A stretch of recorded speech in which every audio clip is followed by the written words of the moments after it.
أعوذ بالله السميع العليم من الشيطان اللعين الرجيم.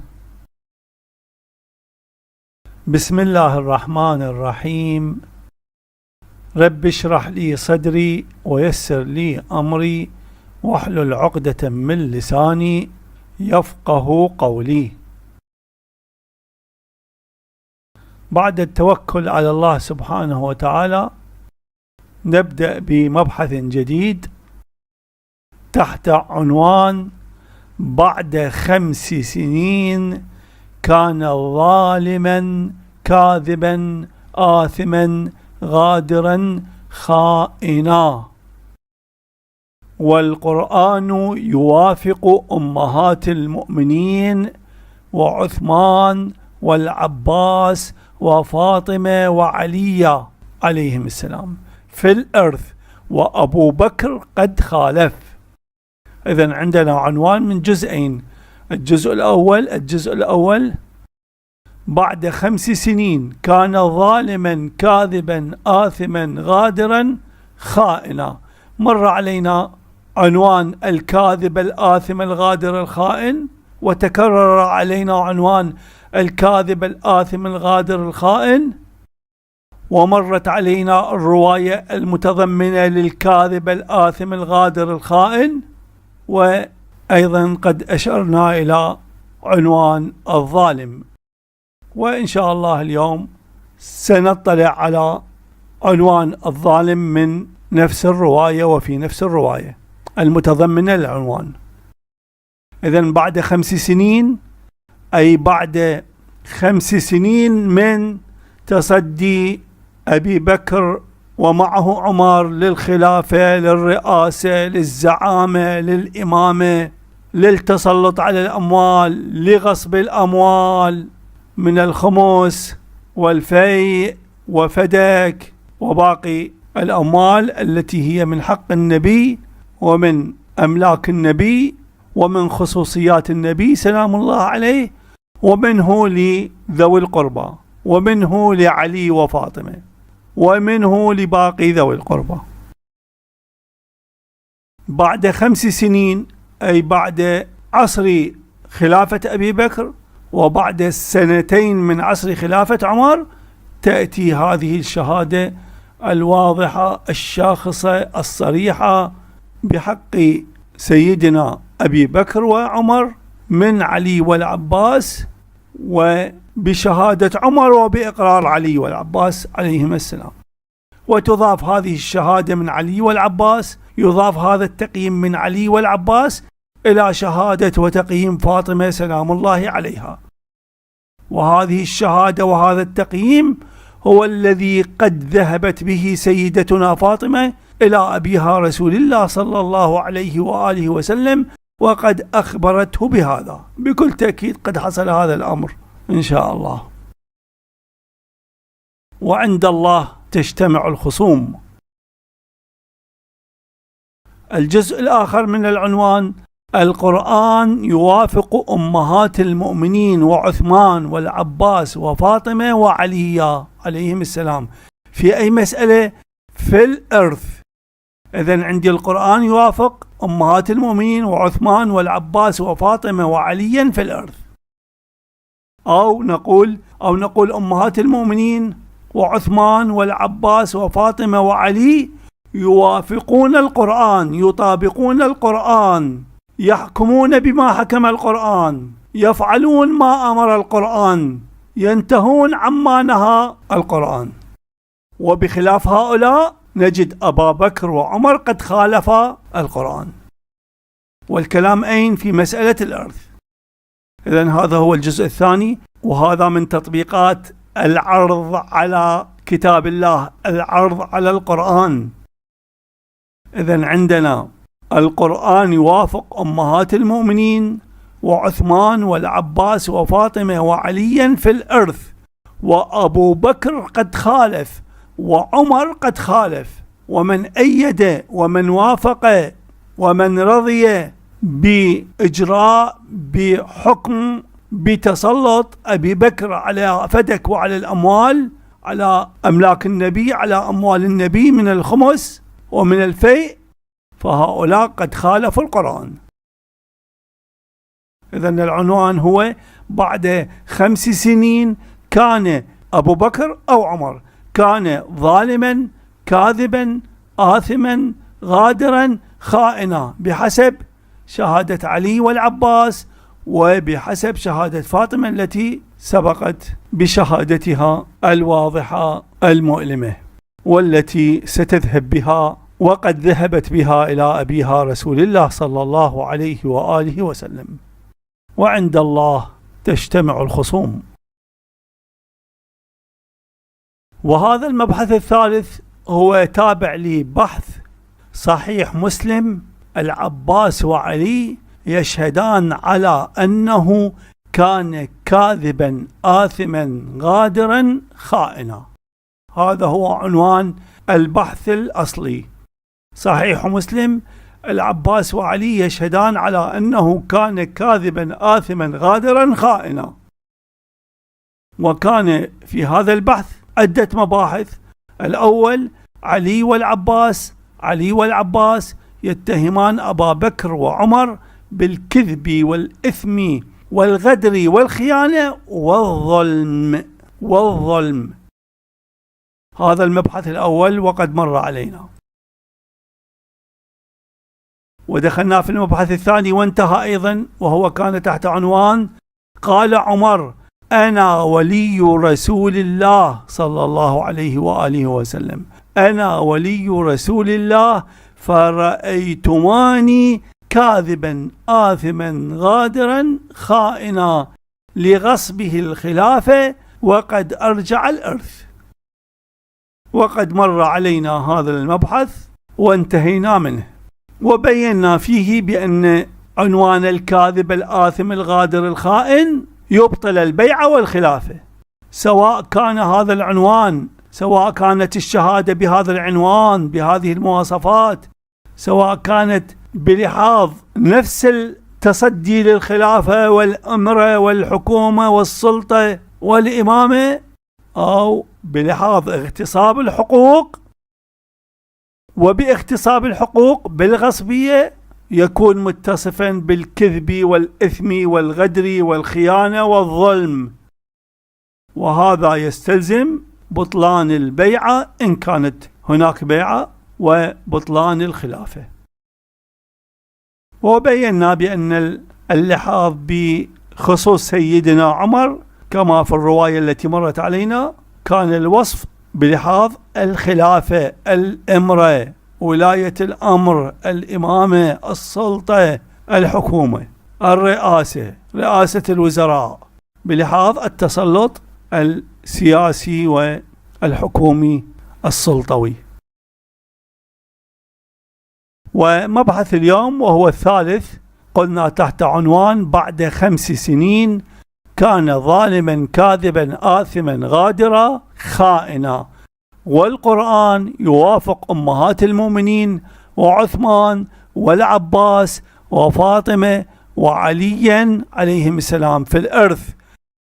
القرآن يوافق أمهات المؤمنين وعثمان، القرآن يوافق أمهات المؤمنين وعثمان والعباس وفاطمة وعليا في الإرث. وأبو بكر، أما أبو بكر وأبو بكر قد خالف، وعمر قد خالف، وكل من أيد أبا بكر وعمر فقد خالف. وسنحشر جميعا إن شاء الله في يوم المحشر، ونسأل الله تعالى أن نكون ممن وافق القرآن ووافق العترة ووافق أمهات المؤمنين وعثمان والعباس وفاطمة وعليا في مسألة الإرث، ونكون ممن خالف أبا بكر وعمر في مسألة الإرث، إرث النبي صلى الله عليه وآله وسلم، إرث العترة عليهم الصلاة والسلام.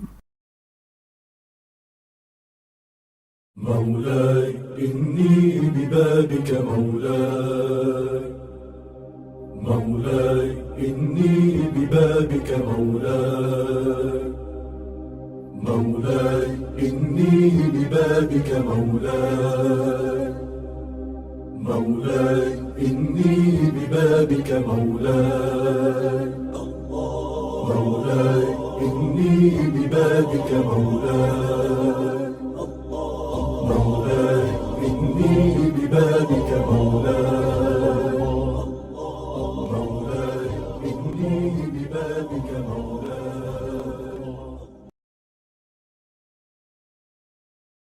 السنن الكبرى البيهقي، المحقق محمد عطا، الناشر دار الكتب العلمية، الطبعة الثالثة. لاحظ السنن الكبرى البيهقي في الجزء السادس، رقم الحديث 12728. هذه الرواية جاء بها من مسلم، يقول رواه مسلم في الصحيح، وأيضا يقول رواه البخاري. الجزء السادس الصفحة 485 ورقم الحديث 12728.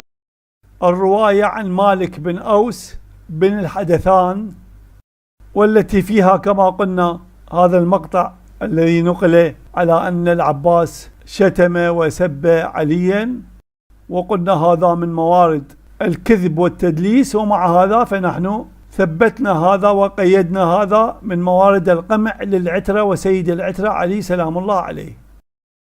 اقضي بيني وبين هذا الكاذب الآثم الغادر الخائن. وعندما نقرأ الرواية نجد فيها أن العباس هو الذي تصدى بالكلام وطلب من الخليفة عمر أن يحكم بينه وبين علي، فالظاهر بأن الأمور كانت بيد علي، وأراد العباس أن يحصل على شيء من هذه الأموال كي يتصرف بها. والله العالم، هذا ما يستظهر من الروايات، أو هذا ما يستفاد من الروايات التي اطلعنا عليها. فيها أن العباس هو الذي تصدى للكلام، وهو الذي سجل الشكوى على علي سلام الله على علي وعلى العباس، إلى أن يقول قال عمر: فإن الله سبحانه وتعالى كان خص رسول الله صلى الله عليه وآله وسلم بخاصة لم يخص بها أحدا غيره. فإن الله كان خص رسول الله صلى الله عليه وآله وسلم بخاصة لم يخص بها أحدا غيره. قال: ما أفاء الله على رسوله، ما أفاء الله على رسوله من أهل القرى فلله وللرسول ولذي القربى. ما أفاء الله على رسوله من أهل القرى فلله وللرسول ولذي القربى. يقول: فقسم. من الذي يقول؟ عمر. فقسم رسول الله بينكم النظير، فقسم بينكم النظير. إذن سيدنا عمر رضي الله عنه يقر ويعترف بأنه يوجد أموال فيء قد قسمها النبي بين العترة، بين الهاشميين، بين ذوي القربى في حياته، وانتهى الأمر، انتهى.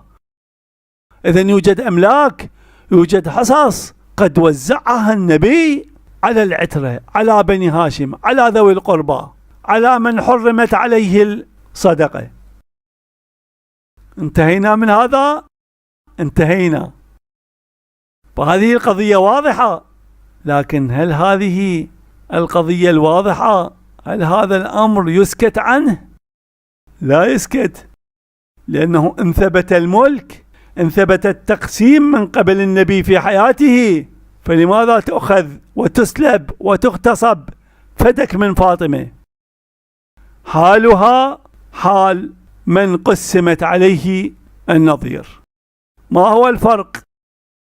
فهنا يأتي إبليس السلفية، يأتي السلفية الأبالسة، يأتي السنة من المدلسة والكذبة من الشياطين، فتأتي روايات تدلس على هذه العبارة. فقسم رسول الله صلى الله عليه وآله وسلم بينكم النظير، فوالله ما استأثر عليكم ولا أخذها دونكم، قسمها كلها، قسمها عليهم. التفت جيدا، واضح العبارة واضحة. آمارة، آمارة، ضض صوص، عصير الذباب، عصير الذبان. والله كلما أتذكر ابن عمر رضي الله عنه أسأل الله تعالى أن يغفر له ويرفع من شأنه عندما صدق في وصف هؤلاء بالحمير. لاحظ، نحن مسبقا قلنا لكم كيف أن هؤلاء الحمير كما وصفهم ابن عمر سلموا عقولهم للمشايخ. الآن كلما تريد أن تتحدث مع أحدهم مهما كان عندهم من عنوان يقول لك الشيخ، ماذا قال الشيخ، ماذا كتب الشيخ. هذا الغباء وهذا الوصف بالحمار أتى بالوراثة، توريث هذا الأمر. الآن كل من تتحدث معه يقول لك الشيخ. التفت جيدا، وهم يتحدثون مع الصغار، يحذر الصغار، يحذر السلفية، يحذر السنة من قراءة كتب الروايات بأنفسهم إلا على يد شخص، إلا على يد شيخ، كي يعلم التدليس، يعلم الشيطنة، يعلم الكذب والاحتيال، يعلم أن يكون حمارا كما وصفه ابن عمر، يعلم أن يكون بهيمة كالأنعام بل أضل. الآن عندما تتحدث مع الآخرين، عندما تحتج على الآخرين، يقول لك الشيخ، ماذا قال الشيخ، ماذا كتب الشيخ. وتجد نفس هؤلاء الحمير كما وصفهم ابن عمر يقرؤون القرآن ويحتجون على الآخرين بآيات القرآن، ولا يعترض مشايخهم كبار الحمير كما وصفهم ابن عمر، لا يعترضون على أن يقرأ هؤلاء الأغبياء الحمير كما وصفهم ابن عمر، لا يعترض على هؤلاء بأن يقرأوا القرآن، بينما في الروايات لا يسمح لهم. يحذر هؤلاء من قراءة الروايات، من قراءة كتب الروايات، كتب الحديث بدون شيخ. لاحظ إلى أي مستوى من الغباء أوصلوا هؤلاء، إلى أي مستوى من الجهل، جهل غير متوقع حتى عند الشيعة ممن يعمل الطقوس عند القبور وممن يتشفع عند القبور، وإلى مستوى من الجهل أدون وأدون وأدون من السنة الصوفية والأشاعرة ممن يعمل الطقوس عند القبور وممن يتشفع بالقبور. لا يوجد مثل هؤلاء السلفية، هؤلاء هم السلفية، هؤلاء هم مصداق لغباء وبهيمية أجدادهم كما وصفهم ابن عمر بالحمير، الذين لا يفرقون بين الناقة والجمل. هؤلاء هم، هؤلاء السلفية، هؤلاء هم السلفية، هؤلاء هم السنة ممن يسير على منهج السلفية. التفت جيدا، عند السنة يوجد قسمان رئيسان أساسيان في المذهب السني، والسلفية خارج هذا العنوان. نتحدث عن قسمين: قسم الصوفية، وهؤلاء بمصطلح وبحكم السلفية هؤلاء شيعة، عندهم تشيع، فيهم تشيع. ويوجد القسم الآخر من السنة ما يسمى بالأشاعرة، هؤلاء الكثير منهم أصحاب ابن حجر والنووي وغير هؤلاء، هؤلاء أغبى وأقبح من السلفية. عندما تطلع على هؤلاء تترحم على السلفية، هؤلاء أحقر أخبث من السلفية. ويأتي الكلام إن شاء الله. والحمد لله رب العالمين والعاقبة للمتقين، وصل اللهم على محمد وآله الطيبين الطاهرين. وأسألكم